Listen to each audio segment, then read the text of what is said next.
അസ്സലാമു അലൈക്കും വറഹ്മത്തുള്ളാഹി വബറകാതുഹു. ബിസ്മില്ലാഹിർ റഹ്മാനിർ റഹീം. അൽഹംദുലില്ലാഹ്. പരമകാരുണികനും കരുണാമയനുമായിട്ടുള്ള അള്ളാഹുവിൻ്റെ നാമത്തിൽ സ്തോത്രം അള്ളാഹുവിന് മാത്രം. അവൻ സർവ്വലോക പരിപാലകൻ, പരമകാരുണികൻ, കരുണാമയൻ, പ്രതിഫലദിനത്തിൻ്റെ നാഥൻ. അള്ളാഹുവേ, നിനക്ക് മാത്രം ഞങ്ങൾ ഇബാദത്ത് ചെയ്യുന്നു, നിന്നോട് മാത്രം ഞങ്ങൾ സഹായം അഭ്യർത്ഥിക്കുന്നു. ഞങ്ങളെ നേർമാർഗത്തിലേക്ക് നയിക്കണമേ, നീ അനുഗ്രഹിച്ചവരുടെ മാർഗത്തിലേക്ക് നയിക്കണമേ. നിൻ്റെ കോപത്തിന് പാത്രമായവരുടെയും വഴിപിഴച്ചവരുടെയും മാർഗത്തിലേക്ക് ഞങ്ങളെ കടത്തിവിടല്ലേ അല്ലാഹുവേ. അൽഹംദുലില്ലാഹ്. ഉമർ ബിൻ അൽ ഖത്താബ്, ഖലീഫ ഉമർ. ഏന്തമരങ്ങൾ ഇടതിങ്ങിയ ശീതള ശാദ്വലങ്ങളിൽ സുഖിക്കുന്ന അല്ലയോ മക്കാദേശമേ, നിനക്കായിക്കൊണ്ട് പരമകാരുണികനായിട്ടുള്ള അള്ളാഹു ഉയർത്തിക്കാണിച്ച് ഒരുവനാണ്, വീരനാണ് ഉമർ ഖലീഫ. അങ്ങനെ അറബി ഇറാഖ്,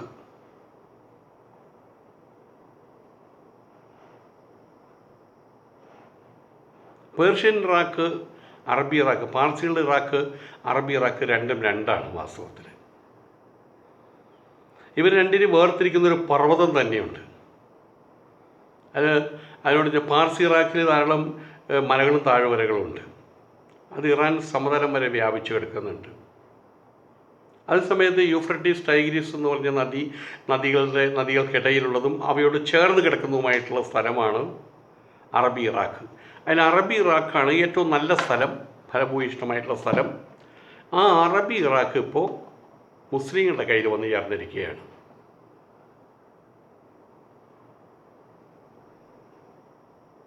അങ്ങനെയുള്ള അറബി ഇറാഖിനെയും പേർഷ്യൻ ഇറാഖിനെയും വേർതിരിക്കുന്ന പർവ്വതങ്ങളുണ്ട്, പർവ്വത ശിഖരങ്ങളുണ്ട്. അതിനെ അതിർത്തിയായിട്ട് സ്വീകരിക്കണം. അതിനപ്പുറത്തേക്ക് നമ്മൾ പോകേണ്ടതില്ല. നമ്മളുടെ കൈവശമുള്ള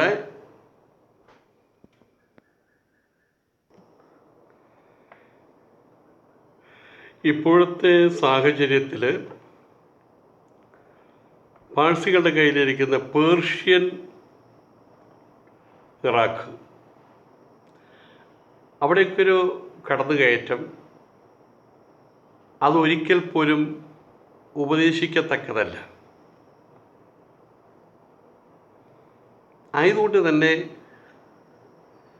അറബി ഇറാഖിൽ നിലകൊള്ളുക, അതാണ് മുസ്ലിം സൈന്യത്തോട് ഹദ്രത്ത് ഉമർ, ഖലീഫ ഉമർ ആവശ്യപ്പെട്ടത്. സയ്യിദിനും അദ്ദേഹത്തിൻ്റെ കൂട്ടത്തിലുള്ള സൈന്യത്തിനും ആ പറയുന്നതിനുള്ള യുക്തി എന്താണെന്ന് മനസ്സിലാക്കാൻ കഴിഞ്ഞില്ല. ഇത്ര വരെ എത്തിച്ചേർന്നിട്ട് ഇനി പേർഷ്യൻ അറബി ഇറാഖ് പിടിച്ചതിന് ശേഷം പേർഷ്യൻ ഇറാഖ് അവിടേക്ക് എന്തുകൊണ്ട് കടന്നുകൂടാ എന്നാണ് അവർ ചിന്തിച്ചത്. എന്നാൽ ആഭ്യന്തര ഭദ്രത കൃത്യമായിട്ട് കൈപ്പിടിയിൽ ഒതുങ്ങാത്ത കാലഘട്ടത്തോളം മുന്നോട്ട് നീങ്ങുന്നത് അപകടമാണ് എന്നാണ് അമറുൽ മുഅ്മിനീൻ്റെ അഭിപ്രായം. അതാണ് തന്ത്രജ്ഞതാപരം എന്ന്, അതാണ് ശരി എന്നവർക്ക് താമസിയാതെ ബോധ്യമായി, സയ്യിദിനും സൈന്യത്തിനും. റോമിലെ മൗസിൽ അവിടെയുള്ള നിവാസികൾ തിക്രീത്ത് എന്ന സ്ഥലത്ത് എല്ലാവരും കൂടിച്ചേർന്നു. ടൈഗ്രീസിൻ്റെ പടിഞ്ഞാറക്കരയിൽ ഇറാഖുമായിട്ട് ചേർന്ന് കിടക്കുന്ന ഒരു സ്ഥലമാണ് ഈ തിക്രീത്ത്. ഈ മൗസിലിൽ നിന്ന് റോമിലുള്ള മൗസിലിൽ നിന്ന് അവിടേക്കുള്ള ദൂരം അന്നത്തെ കാലഘട്ടത്തിൽ 6 ദിവസത്തെ വഴി ദൂരമാണുള്ളത്. ഇയാദ്, തഗ്ലബ്, നമിർ തുടങ്ങിയ അറബ് ക്രിസ്ത്യൻ ഗോത്രങ്ങൾ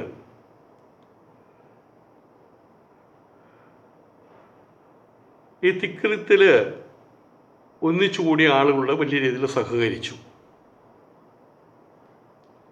അവരുടെ സമര സജ്ജീകരണങ്ങൾ, അതിൻ്റെ വിവരങ്ങളൊക്കെ ചാരന്മാർ മുഖാന്തരം സയ്യിദ് അറിഞ്ഞു. അക്കാര്യം അത് അതേപോലെ തന്നെ ഖലീഫയെ അറിയിക്കുകയും ചെയ്തു. ഇത് കേട്ടുകൊണ്ട് അധികം താമസിയാതെ ഖലീഫ ഉമർ അബ്ദുള്ള ഹിബ്നുൽ മുഅമീനെ 5000 ഭടന്മാരോടൊപ്പം തിക്രീത്തിലേക്ക് അയച്ചു. ഇത്തവണ സൈനിക ക്രമീകരണം നടത്തിയിട്ടുള്ളത് അമീറുൽ മുഅ്മിനീൻ തന്നെയാണ്, ഉമർ തന്നെയാണ്. അതിലുള്ള ആദ്യ ദളത്തിന് റിബിയു ബിൻ നുൽ അസ്ഖലാനിയെയും, ഉത്തരദളത്തിന് ഇബ്നുൽ ഹസാനിയെയും, ദക്ഷിണദളത്തിന് ഫുറാത്ത് ഇബ്നു ഹയ്യാനിയെയും നേതാക്കളാക്കി മാറ്റി. തിക്രീത്തിലെത്തിയ അബ്ദുള്ള ഹിബ്നുൽ മുഅമ്മും സൈന്യവും ആ നഗരത്തെ 40 ദിവസമാണ് ഉപരോധിച്ചു കളഞ്ഞത്. അതിനിടെ ഒരുപാട് പ്രാവശ്യം, കൃത്യമായിട്ട് പറഞ്ഞാൽ 24 തവണ സൈന്യങ്ങൾ തമ്മിൽ ഏറ്റുമുട്ടുകയുണ്ടായി. അറബ് ക്രിസ്ത്യൻ ഗോത്രങ്ങളെ അബ്ദുള്ള ഹിബ്നുൽ മുഅം ഇസ്ലാമിലേക്ക് ക്ഷണിച്ചു. അവരത് സ്വീകരിക്കുകയും ചെയ്തു, ഇസ്ലാമിനെ ആശ്ലേഷിക്കുകയും ചെയ്തു. അങ്ങനെ മുൻകൂട്ടി എടുത്ത തീരുമാനം അതനുസരിച്ച് ഒരു നിശ്ചിത ദിവസം മദീനയിൽ നിന്നെത്തിയ മുസ്ലിങ്ങൾ പുതുതായിട്ട് വന്ന മുസ്ലിങ്ങളായിട്ടുള്ള ഇയാദ്, തഗ്ലബ്, നമീർ ഗോത്രക്കാർ, മദീനയിൽ നിന്നെത്തിയ മുസ്ലിങ്ങൾ മുന്നിൽ നിന്നും അതുപോലെ തന്നെ പുതിയ മുസ്ലിങ്ങളായിട്ടുള്ള ഇയാദ്, തഗ്ലബ്, നമീർ ഗോത്രക്കാർ പിന്നിൽ നിന്നും കോട്ട ആക്രമിക്കുകയാണ് ഉണ്ടായത്. ഒരേ സമയം 2 വിഭാഗവും അവർ തക്ബീർ വിളി മുഴക്കിയിട്ടാണ്, അള്ളാഹു അക്ബർ വിളി മുഴക്കിയിട്ടാണ് പോരാട്ടം ആരംഭിച്ചത്. ഈ 2 ഭാഗത്തും പോരാട്ടം ആരംഭിച്ചതോടുകൂടി റോമക്കാർക്ക് പിടിച്ചു നിൽക്കാൻ കഴിയാതായി. അവർ ശരിക്കും ഭയപ്പെട്ടു. ഇനിയിപ്പോൾ എന്താണ് ചെയ്യുക? കോട്ടയ്ക്കകത്ത് പെട്ടുപോയി. കവാടങ്ങൾ തുറന്ന് പുറത്ത് കിടക്കണം, രക്ഷപ്പെടണം. ഈ ഘട്ടത്തിൽ വലിയ യുദ്ധമാണ് ഉണ്ടായത് അവിടെ, പോരാട്ടം.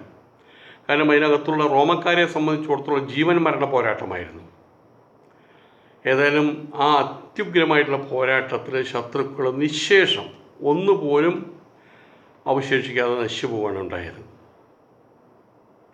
പിന്നീട് അബ്ദുള്ള ഹിബ്നുൽ മുഅം, റിബിയു ബിൻ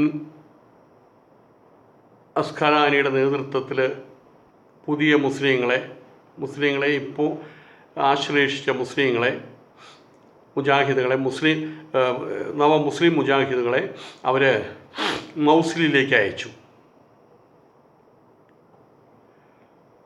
ഈ പോകുന്ന വഴിക്കുള്ള ഹിസ്നൈൻ അവർക്ക് വളരെ എളുപ്പം കീഴടക്കാൻ പറ്റി. ഇത്രയായപ്പോഴേക്കും ടൈഗ്രീസ് തീരത്തുള്ള ഹീദ് പട്ടണത്തിൽ അവിടെ ജസീറ നിവാസികൾ അവർ മുസ്ലിങ്ങൾക്കെതിരെ സമ്മേളിച്ചിട്ടുണ്ട്. ആ വിവരവും സയ്യിദ് ഇബ്നു അബി വക്കാസിന് ലഭിച്ചു. അദ്ദേഹം ഇക്കാര്യം ഉമറുൽ ഫാറൂഖിൻ്റെ അനുമതിയോട് കൂടിയിട്ട് അമ്രു ബിൻ മാലിക്കിൻ്റെ നേതൃത്വത്തിലുള്ള സംഘം സൈനികരെ അവിടേക്ക് അയച്ചു. ജസീറ നിവാസികൾ ഒത്തുകൂടിയ സ്ഥലത്തേക്ക് അയച്ചു, ഹീത്ത് പട്ടണത്തിലേക്ക്. അവരാ നഗരം ഉപരോധിച്ചു, അതിന് ചുറ്റും കിടങ്ങു കുഴിച്ചു. ശത്രുവിൻ്റെ നാശം ആസന്നമായപ്പോൾ, ഉറപ്പായപ്പോൾ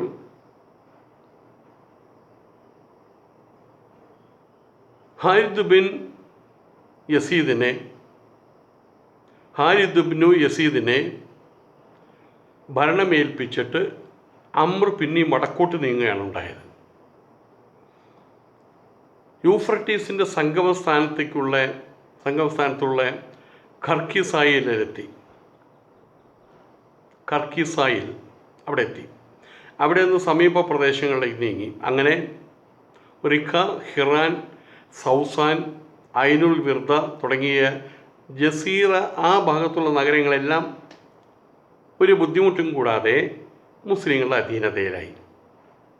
അവിടെയൊന്നും ഒരു ചെറുത്തുനിൽപ്പുണ്ടായിട്ടൊന്നും ഉണ്ടായില്ല. ഈ പ്രദേശങ്ങൾ സ്ഥിതി ചെയ്യുന്നത് ഏഷ്യ മൈനറിൻ്റെ കിഴക്ക്, സിറിയയുടെ വടക്ക്, അർമേനിയയുടെ തെക്ക്, ഇറാഖിൻ്റെ പടിഞ്ഞാറ്. അതാണ് കൃത്യമായിട്ടുള്ള ആ സ്ഥലത്തിൻ്റെ കിടക്കുന്ന പ്രദേശം അവിടെയാണ്.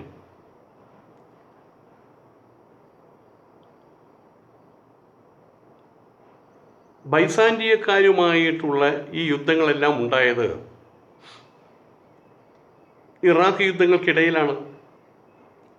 അതിനാൽ കൂടുതൽ ചരിത്രകാരന്മാരും ഈ പേർഷ്യക്കാരുമായിട്ടുള്ള പോരാട്ടത്തിൻ്റെ കഥകൾ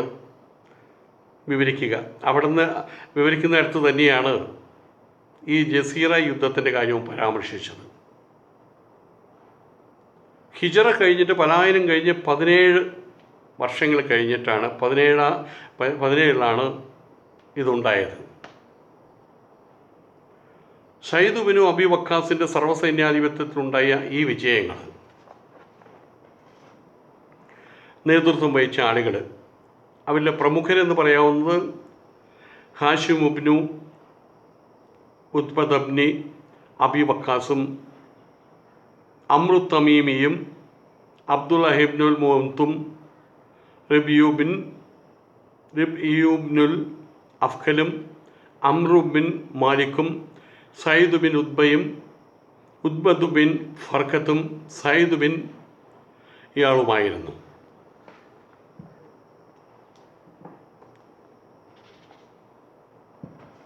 അവരാണ് വിജയം കൊണ്ടുവന്നത് എന്നർത്ഥം. ആ കാലഘട്ടത്തിൽ അറേബ്യൻ ഉപദ്വീപ് അവരെ സംബന്ധിച്ചിടത്തോളം അവർക്കൊരു സ്വപ്നഭൂമിയായിരുന്നു ഷാം എന്ന് പറഞ്ഞ സ്ഥലം. കാരണം അത് വളരെയധികം പ്രകൃതി രമണീയമായിട്ടുള്ളൊരു സ്ഥലമാണ് ഷാം.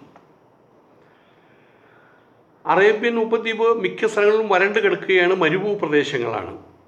അതുകൊണ്ടാണ് ഷാമിനെ അവർ ഇത്രമാത്രം ഇഷ്ടപ്പെടാൻ കാരണം. വളരെ പ്രകൃതി രമണീയമായ സ്ഥലം.